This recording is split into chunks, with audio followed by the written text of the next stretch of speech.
Hey everyone, this is Dave DeBow with another episode of the Property Profits Real Estate Podcast. Today, zooming in all the way from Tulsa, Oklahoma, we have a very, very accomplished real estate entrepreneur, accomplished podcast host, and a medical doctor doing all of this stuff all at the same time. Felicia Fro, how are you doing today, Felicia? I'm doing well, Dave. How are you? Fantastic. Well, thanks for being on the show. So first of all, where the heck do you get the time to do all of this stuff at the same time? I mean, most of the doctors I know, that's more than a full-time gig. They're in there, rolling up their sleeves a lot. Yeah. And then you're syndicating deals, you're doing podcasts, you're writing books. You're a very, very busy lady. So how do you find time to do all of that? For a very long time, I was doing all of those things together. I recently, about 3 years ago, I went part-time in my practice. Okay. And then most recently, I actually have stopped practicing full-time. And even I'm very, very part-time and just doing travel urology at this time. So now full-time real estate investing, podcasting, book writing, all of those things. And I think about medicine more than I do medicine these days. So Felicia, I find this fascinating because a lot of people have this image that, hey, doctors have it made financially. Like, why the heck would somebody who's pulling in doctor money be interested in real estate investing? So how did that whole journey start for you? That's a good question. Yes. And I've been asked that question before because everybody does think you make plenty of money. Why are you doing anything? Why do you work so hard to do all these other things? And it started for me back almost just right after I started in practice, when I realized that I'm going to have to be on this treadmill for the rest of my life unless I figure something else out. And it was within that first 5 years that I knew that medicine probably wasn't going to be the last thing that I was ever going to do. It took me over 20 years to figure out exactly what it is I wanted to do with the real estate and how that played a big part. And it does play a very big part. And the reason I now do it and teach people about it, especially doctors, is because we all need to have other options for income. Multiple streams of income is the way to be because it gives you options. When you're tired of doing whatever you're doing, or you just don't want to do it that day, or you're just like, okay, I'm fed up with medicine and I can leave because I've got these other streams of income coming in. Or I kind of don't want to do medicine, or I like doing it and I know I don't have to do it. So it makes you like it even more because you could chuck it if that's what you want. So it's more that wanting to have other options and realizing very early in my career that I needed to have other options. Yeah, that makes sense because, at the end of the day, a doctor is basically self-employed. You're an entrepreneur. If you stop practicing, you stop making any money. There's no guaranteed paycheck there. So alluding to Robert Kiyosaki and Rich Dad Poor Dad, even doctors in the rat race, they're making a hell of a lot more money at it than everybody else. But still, if they stop, the money stops coming in. All right. So you kind of clued in fairly early in your career that you wanted to be looking at some other income sources. How did real estate flash across your radar? Why did you choose that? There's a ton of different ways to create passive income. Why do you prefer real estate? Well, that's also very interesting. As a physician, we see patients. One of my patients came in and she was young and she, didn't have to struggle getting her appointments. Like, yeah, tell me what time to come and I'll come. So I asked her, what do you do? And she goes, I'm a real estate investor. It's like, interesting. We spent most of that next appointment and several of her next appointments after that talking about real estate investing. The way I bought my first house is that she went with me to look at it. We looked at it. We walked out. She said, look, if you don't buy this house, I'm going to buy it. If you buy it, I'll let you use my crew to rehab it. If you buy it, rehab it, and can't rent it or are losing money, I'll buy it from you. I was like, okay, that sounds like a no lose. So I guess I better do it. And it was back in the day when you could get assumable loan and it was a VA assumable. And all I had to put down was $500. Wow. Yeah, that wasn't the 1990s either, you guys. That was it was in this century. Wow, that is so cool. So you started out with single family homes. What were you doing? Were you doing Buy and hold, were you doing flips? What did you say? Buy and hold. And it all started for me after I read Robert Kiyosaki's book, Rich Dad, Poor Dad, and understood assets and understood that as a physician, I really am in the rat race and I'm running the wheel just like everybody else. So it all started for me with that purple book too. So yes, we got like 18 properties in about 2 years, Wow. single family houses. And we thought we knew what we were doing until 2008, 2009 came along, and we were not well capitalized. And our properties, we were doing a lot of rehabs. The plan was to buy and hold, but we bought crap that needed to be rehabbed a lot. And so we lost everything. We lost all of it after digging a deep hole, trying to save it all. It was rough. It was really tough. But after, you get back on your feet, I realized that it wasn't real estate that was the problem. It was my brain and how I thought about it that was the problem. So took more classes, got mentors, figuring it out ever since. It's a continual figure out, as you know, Dave. There's always something new to learn. And started doing syndications and ultimately so I've done a lot. I've done quite a few syndications of different kinds, multifamily, resort property, just different things that were okay, but just didn't feed me and didn't make me feel really happy inside. And then I learned about residential assisted living, which has a purpose. There's a mission behind that to me, a social mission behind that, where you're giving people a great place to live.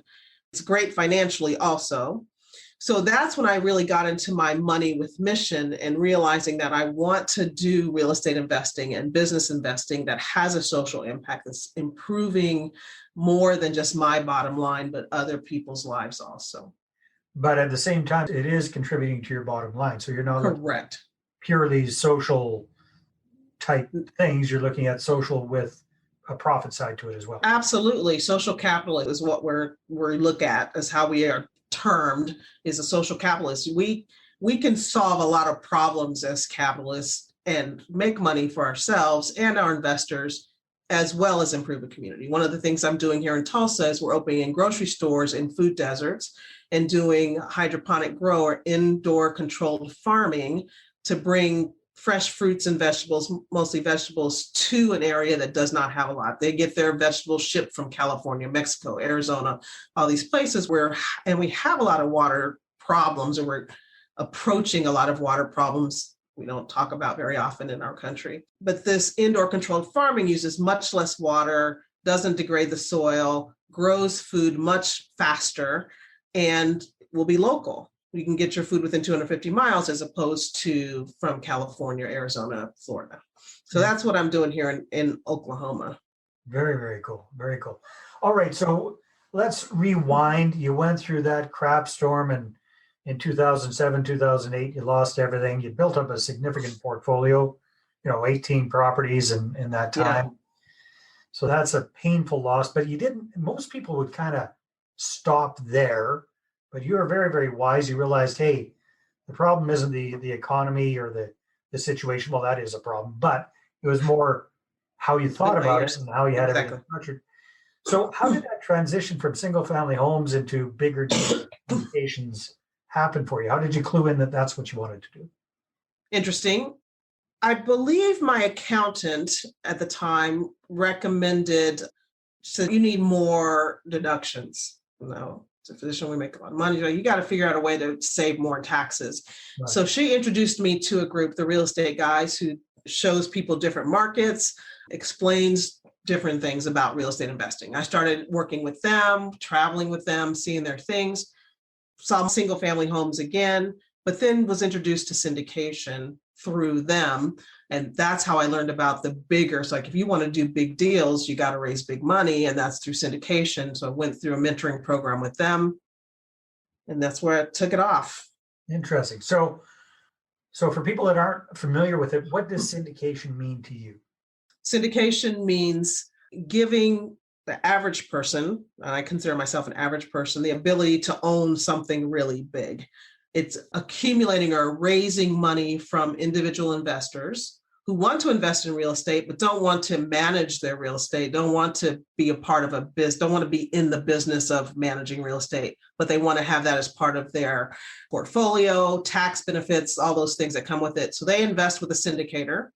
And we raise millions of dollars to buy those gigantic apartment complexes that you see, or malls that you see, or hotels. All those things are probably owned by a whole bunch of different individuals, and they're making money on them.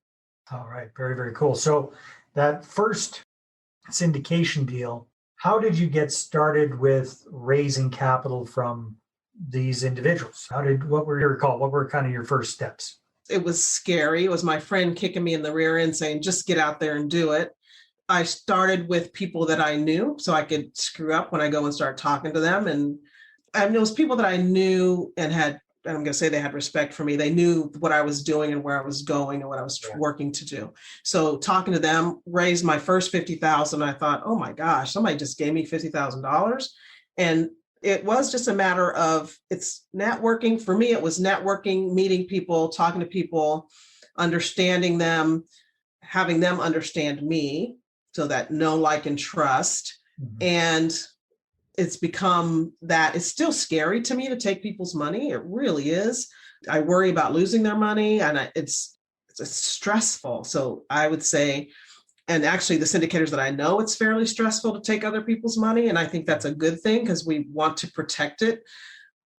So it's been networking for me. I don't have a secret formula. It's all about getting my name out there, getting to know more people, and raising money that way. Very cool. Very, very interesting. I know, you've written books and you've got a podcast now. I would imagine that's been quite helpful for getting to know more people. It is helpful. It is very helpful. It's actually the part that I like the most, is getting to know people and understanding where they're trying to go with their finances. Yeah, that makes a lot of sense. Felicia, time flies when we're having fun, that's for sure. So very, very interesting about what you're up to, what you're raising capital for these days. The combination of real estate, residential assisted living, plus you're doing these indoor controlled farms and grocery stores and food deserts. Mm-hmm. Yeah, food deserts. So I'd never heard that term before, but it's basically exactly what it says, right? You have to import everything. Nothing grows locally. So you're creating farms where there weren't farms before and doing it indoors. It is, but that is one definition. But also with the grocery stores, it's a grocery store in a food desert where there has not been a grocery store. There is not a grocery store within a certain distance. So the people in the neighborhood where we put our grocery store, they've not had a grocery store for about 10 years. They shop at Dollar General, Dollar Store. So are these really small communities or parts of? This is part of Tulsa, Oklahoma. North Tulsa is a food desert. So we've built a 16,000 square foot grocery store. We're about to open next week. It's all pretty exciting. Yeah, I know nothing about running a grocery store. I'm learning a lot. Well, that's one thing I can tell about you. You're not afraid to take on new challenges. That's wonderful. Excellent. Yes. So Felicia, if people want to find out more about you and maybe connect with you, what should they do? Go to moneywithmission.com. And we've got some things on there. You can download my 7 steps to building resilient wealth. That'll be great. If you want to just email me, you can email me at Felicia@moneywithmission.com. That's F like Frank, ELECIA @moneywithmission.com. And you can do that through the website too. You can get in touch with me very easily. Moneywithmission.com. Very good. Felicia, right. Thank you very much for the interview and all the best with these fantastic social endeavors. Thank you so much, Dave. Thanks a lot. All right, everybody, take care, and we'll see you on the next episode. Bye-bye. Well, hey there. Thanks for tuning into the Property Profits Podcast. If you like this episode, that's great. Please go ahead and subscribe on iTunes. Give us a good review. That'd be awesome. I appreciate that. And if you're looking to attract investors and raise capital for your deals, then I'm going to invite you to get a complimentary copy of my newest book, right back there. There it is. The Money Partner Formula. You can get a PDF version at investorattractionbook.com. Again, investorattractionbook.com. Take care.